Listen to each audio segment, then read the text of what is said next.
could have did this a better way. I don't even know what I'm being arrested for, but it could have been better than doing it in front of my fucking 8-year-old. This is Jason, a father being arrested outside his suburban home. He's facing a wave of severe felony charges after a horrifying discovery on a family device, one directly related to his 8-year-old daughter. You're baiting me and I'm not stupid. Okay, you can be my friend all you want. This ain't my first rodeo. I've been arrested before. Yeah, it's been like 25 or 30 years. He was armed with technical excuses, a virtuous father facade, and a desperate plan to outsmart the police. To save his own skin, this father will do the unthinkable, throwing those closest to him under the bus in a chilling attempt to escape justice. But detectives refuse to be fooled. What happened? Say that again? I don't know how that would happen. On July 6, 2023, the case blew wide open when the older sister discovered concerning content on her little sister's iPad. The files reportedly depicted her sister and an adult male who happened to be their own father, Jason. Recognizing the extreme severity of the allegations, law enforcement scrambled to secure a search warrant and launched an urgent investigation. When being arrested, instead of asking about the underlying reason for his arrest, Jason immediately shifts into a defensive posture, deploying a tactical emotional guilt trip. He attempts to turn himself into the victim by claiming the police are traumatizing his children. Keep a close eye on his deflection tactics in this opening footage. I can talk.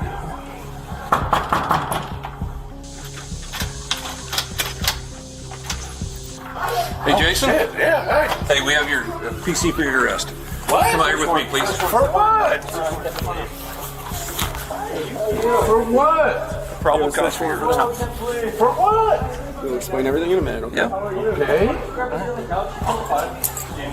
I'm Sergeant Justin Davis, Camp PD, okay? I'm gonna take you downstairs and we'll get that all sorted out.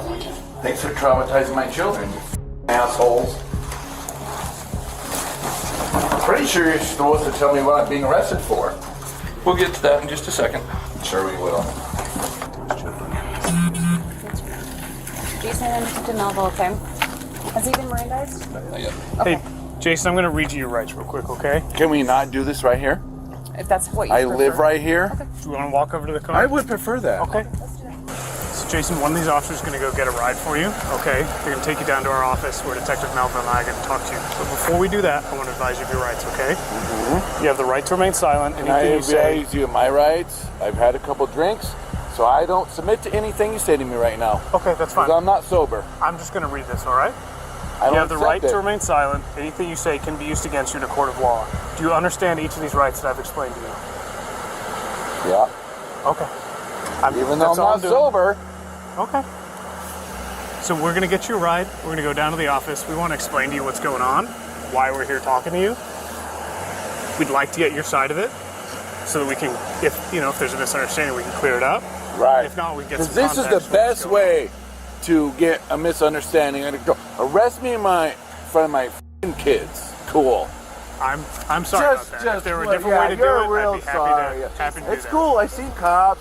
I've seen all the shows. It's fine. You don't give a f***.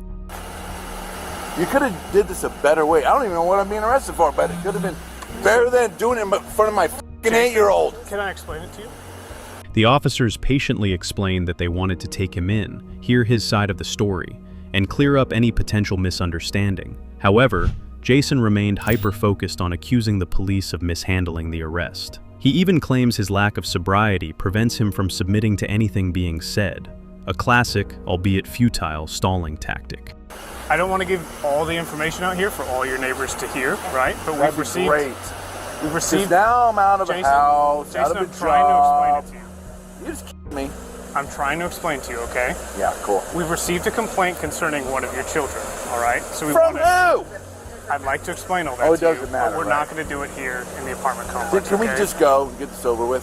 As soon as the car comes around, we can go, all right? I'm not gonna run. It's okay. I have to keep He's just doing what he has to do. He has to do his job the right way. I have to do my job the right way, right? We all have a role to play, and we have to do things the way we're Yep. trying to do them, okay? Yep. Is there anything else you need out of your apartment? Anything you need the officers to get for you? Do you have your phone, wallet, stuff like that? I don't have shit. Okay. Is there anything that we'd like that you'd I like us to can't even get for feel you? what I got on me. Is there anything that you would like to have? We can make sure it's not in the apartment. I'm trying to help you out, Jason. Other than you just destroyed my kid's view of me, so thanks. This is the car that's going to give you a Yeah, ride down whatever. to our office, Let's okay? go. I'm gonna pat you down real quick, okay? Yeah, please do. Yeah. You didn't see shit, did you? Nope. There, go get it, sir.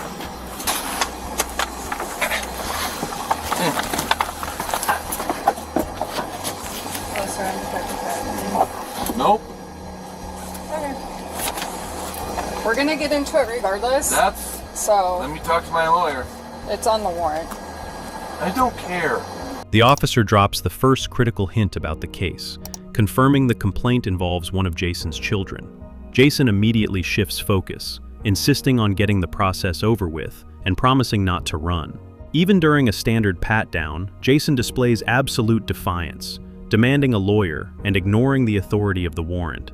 But the transfer to the police station marks the official start of his custody. All right. Has anyone told you about anything today? No. While you're taken in custody? Okay. I apologize first off. No, it's kind of Where- shitty to do that in front of my kids, I but know. it's cool. They're We're- traumatized for life. It's cool. I know. We're detectives. Dad's being arrested in front of him. My daughter's 8. It's cool. Yeah. You could have picked a better time, possibly, but I don't know. even know why I'm here. So let's That's get right. on with it. All right. So today we had to take you into custody because there was linked to your iCloud be found on iPad. What? Yes. And so it's one of those things we have to take like seriously, and then That's weird because I talk to people, they send me shit, I delete it. It goes, you can even look at my phone. It's in my deleted shit, I just delete it and I'm done with it. So I guess if it was linked, that would make sense. yeah. But like, I don't ever want her to see that shit or anything. That's not her like iPad, but it's the It's yours, iPad. but she Right. uses it. Yeah. Right. I get it because I get that shit. You can look at my deleted pictures. Like I delete it, it's gone. I don't want nothing to do with that. Like, so how? Once inside the interrogation room, Jason immediately complains again about the trauma inflicted on his 8-year-old daughter, maintaining his protective father facade. However, the game changes when the detective reveals the digital evidence tied to his iCloud account. Still believing he is one step ahead, Jason immediately rolls out his pre-calculated alibi. He confidently claims that he interacts with strangers on Snapchat, receives explicit material, suggesting that iCloud must have automatically synchronized those files to the device. Oh no, you said people send these to you? So like I just like meet people on Snapchat and I'll say, hey, can I see a picture of you?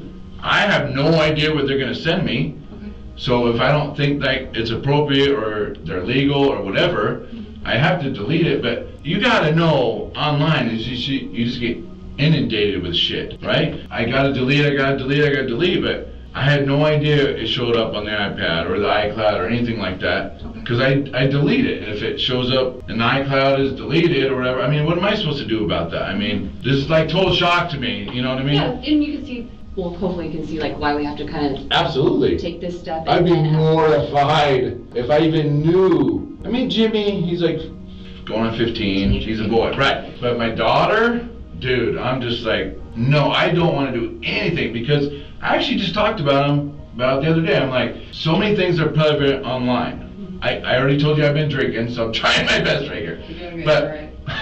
Thank you. there's so many things that are prevalent online. Like my son could literally go in and just like type anything into Google and it'll like pull it up. You know, I even told Jimmy the other day, you can interview him. Keep your sister away from that stuff. I need her to be as pure as long as possible. There's girls that go to college and get master's degree and never been with anybody. Like, I want them to have the best opportunities in life. So I don't want to see any of that shit. I don't want to see any of that shit. I have kids. Yeah. You know, I have daughters. I gotta lead by example, right? Like, so I just feel so bad because I don't want them to think like, oh, dad got arrested. What did dad do?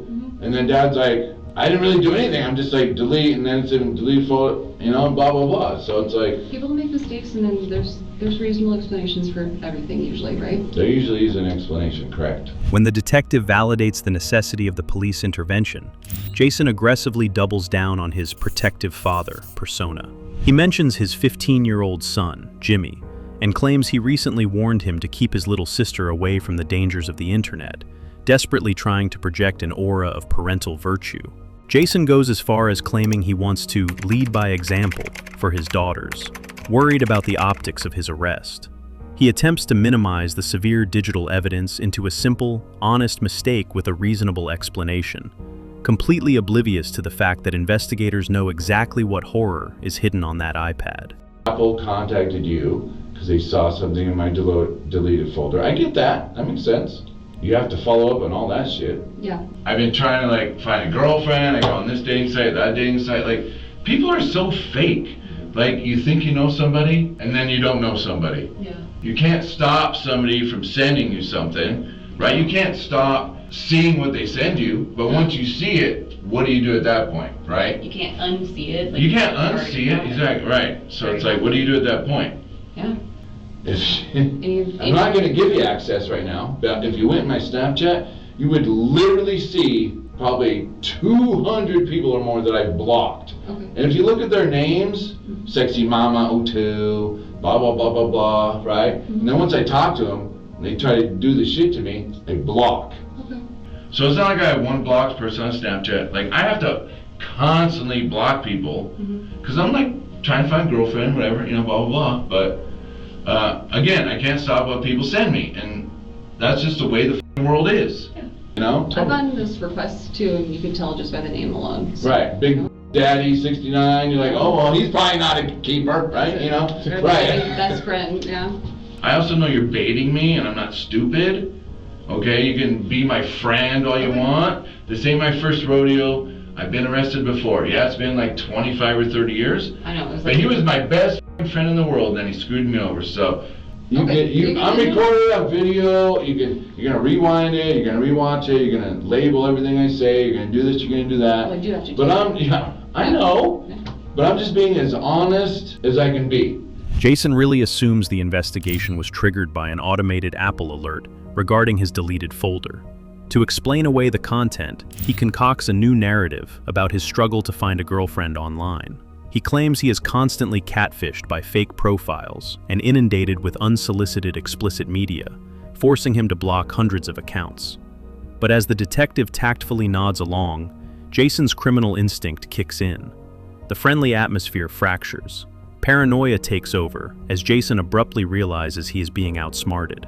He calls out the detective for baiting him, boasting about his past arrests as if his criminal history makes him bulletproof.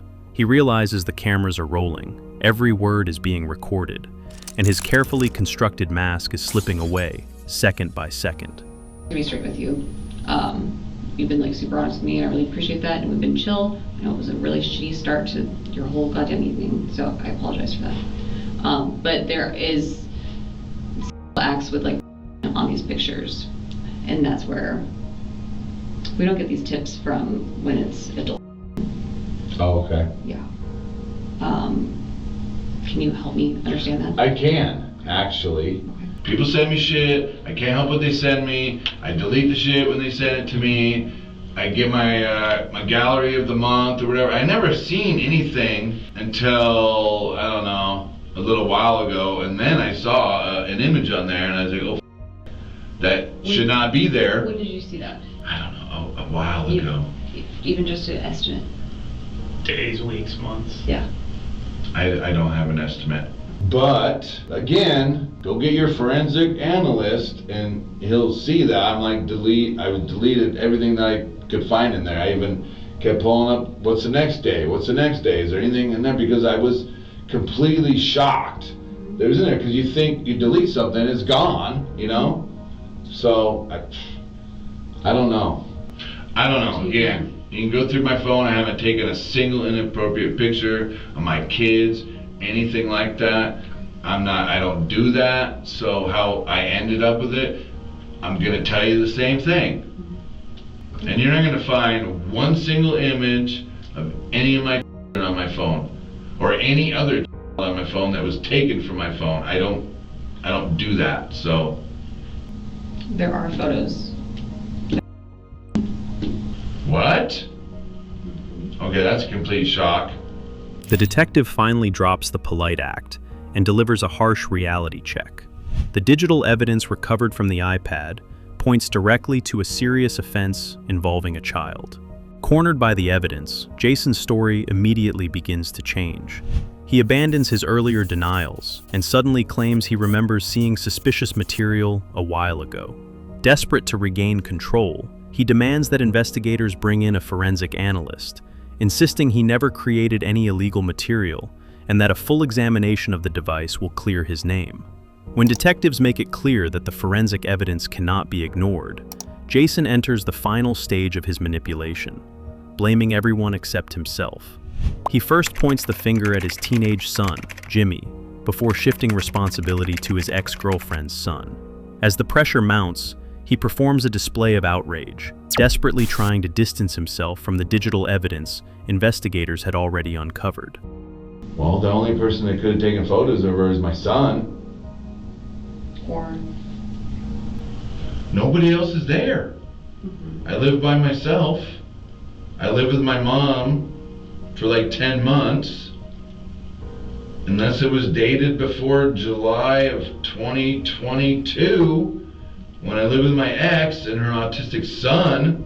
That's the only other thing I can think. I did not take pictures of her in any inappropriate way. You could bring her in this room right now. Now I'm really upset because you tell me there's inappropriate pictures. I didn't take those with my phone. I don't know who took them. Like I said, we're all on the same iCloud. I was with my ex for like 2 years. I was always kind of worried about her son. You know, he's autistic. He's like autistic. I don't know how else to explain it, but she was always jumping on his back, having her carry her, like all these weird things. do you guys have do you know if she has like a masquerade half mask? Yeah, she wears that sometimes to go to sleep. Okay. Has like leopard print on it, I think. That makes me think my son was doing something. Now she's being like exploited or something by somebody that knows her apparently.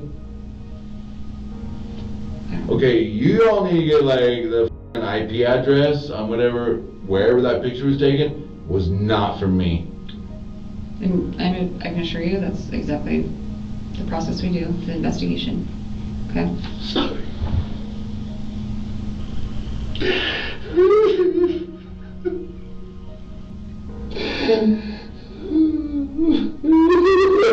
What happened? Say that again? I don't know how that would happen. Now he even puts on a full theatrical performance, squeezing out tears, sniffing, and putting his head in his hands. He acts like a devastated father whose biggest fear has just come true.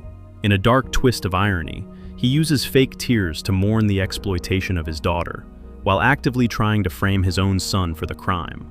But Jason's performance inside the interrogation room did nothing to stop the wheels of justice. The digital forensics team easily saw through his lies. Every single piece of deleted data, the synchronized iCloud accounts, and the hidden digital footprints pointed to one absolute reality. Jason was the sole creator and possessor of the horrific files. I mean, I leave him alone sometimes, so I go to the store and stuff, and I didn't expect anything like that to happen.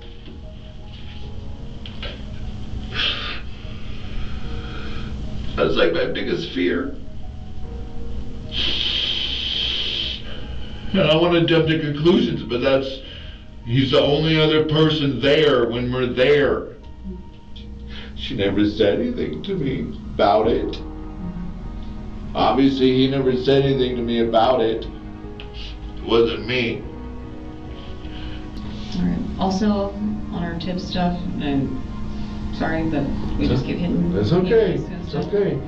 Looks like Reddit, kind of incest themed threads. Can you tell me about that? Not really. Like, not even stumble upon?